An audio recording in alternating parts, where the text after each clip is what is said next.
بسم اللہ الرحمن الرحیم. میں ہوں سید افراز گردیزی. اس وقت ہم موجود ہیں لسٹرنا سے حاجی پیر کی طرف جاتے ہوئے.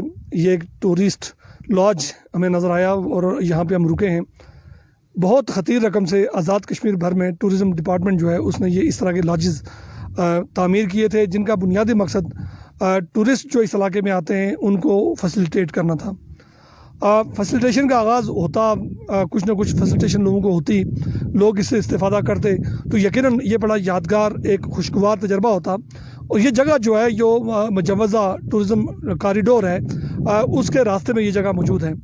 اس وقت ہم نے جو اس کی صورتحال دیکھی, جو اس کا کمرہ بنا ہوا ہے اس کی دیکھ بھال کا کوئی انتظام نہیں ہے. جو انتظار کا یہاں بنی ہے بیٹھنے کی جگہ ہے, یہ ٹوٹ پھوٹ کا شکار ہے.